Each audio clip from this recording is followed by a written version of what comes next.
अगला क्वेश्चन देखते हैं, मुगल शासन के दौरान तांबे के सिक्के को क्या कहते थे? जवाब, इसे दाम कहते थे। मुगल काल में प्राइमरी कॉपर कॉइन को दाम के नाम से जाना जाता था। चांदी के सिक्के को रुपया और सोने के सिक्के को मोहर कहा जाता था। इस करेंसी सिस्टम को शेरशाह सूरी ने स्टैंडर्डाइज किया था और बाद में मुगल्स ने इसे अपनाया और बेहतर बनाया। अकबर के शासनकाल में एक्सचेंज रेट 40 कॉपर दाम के बदले 1 सिल्वर रुपया पर सेट किया गया था। अगला सवाल देखते हैं, किस शासक ने राम और सीता के चित्रों और देवनागरी लिपि में राम सिया लिखे हुए सिक्के जारी किए? जवाब, अकबर ने।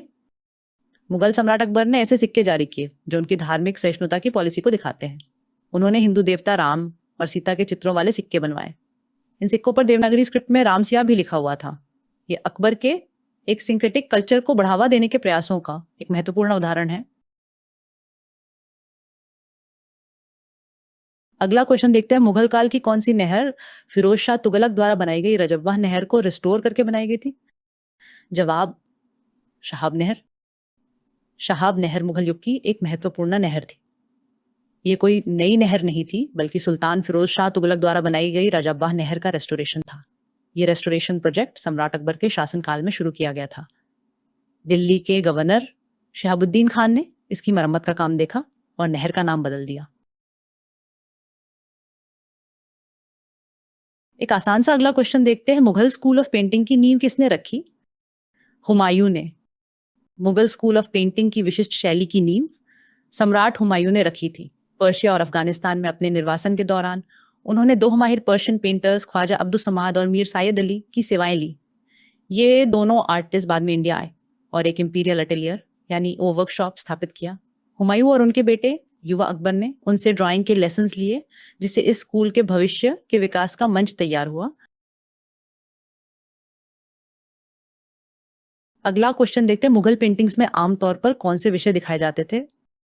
जवाब, बताए गए सभी थीम्स जैसे कि युद्ध के दृश्य, प्रकृति और दरबारी जीवन मुगल पेंटिंग्स की विशेषताएं हैं। मुगल पेंटिंग्स अपने विविध विषयों की रेंज के लिए जानी जाती हैं।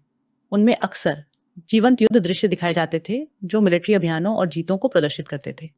कलाकार जानवरों, पक्षियों और प्राकृतिक लैंडस्केप्स के विस्तारित चित्रण बनाने में भी माहिर थे। ये एक ऐसी शैली थी जो जहांगीर के अंडर फली फूली।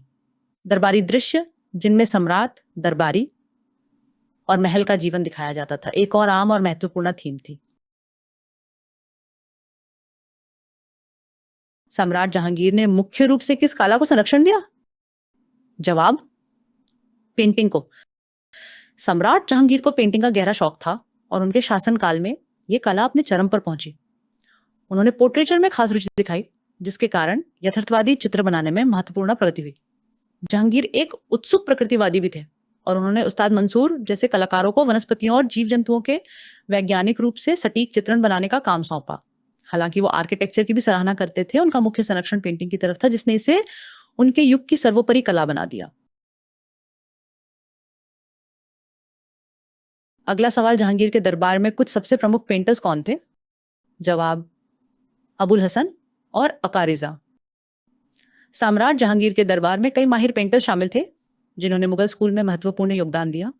उनके शासनकाल के प्रमुख पेंटर्स में अबुल हसन और अकारिजा शामिल थे। अबुल हसन एक बहुत पसंदीदा कलाकार थे जो अपने पोर्ट्रेट वर्क के लिए जाने जाते थे। इसके विपरीत अब्दुल समद और मीर सैयद अली हुमायूं और शुरुआती अकबर के पिछले युग के बुनियादी कलाकार थे।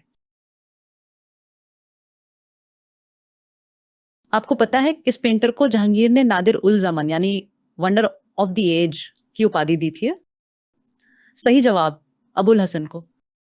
जहांगीर ने अपने सबसे असाधारण दरबारी पेंटर्स को प्रतिष्ठित उपाधियों से सम्मानित किया।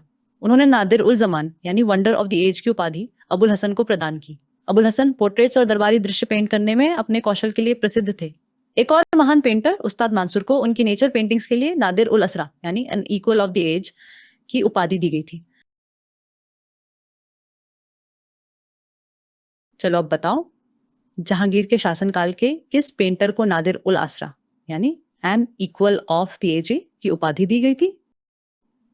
सही जवाब, मंसूर को। जहांगीर ने अपने दरबारी पेंटर उस्ताद मंसूर को नादिर उल असरा यानी an equal of the age की उपाधि प्रदान की। उस्ताद मंसूर एक माहिर कलाकार थे जो प्रकृति को उल्लेखनीय सटीकता के साथ चित्रित करने में माहिर थे।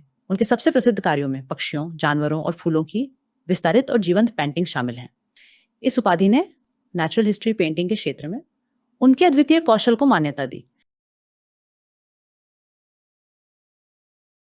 अगला सवाल, जहांगीर के दरबार में पक्षियों का सबसे महान पेंटर कौन था? जवाब, मंसूर। उस्ताद मंसूर सम्राट जहांगीर के दरबार में पक्षियों और जानवरों के सबसे प्रसिद्ध पेंटर थे।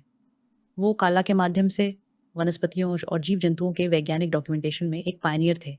जहांगीर, जो एक उत्सुक प्रकृतिवादी थे, अक्सर मंसूर को दुर्लभ या रोचक नमूनों को पेंट करने का काम सौंपते थे।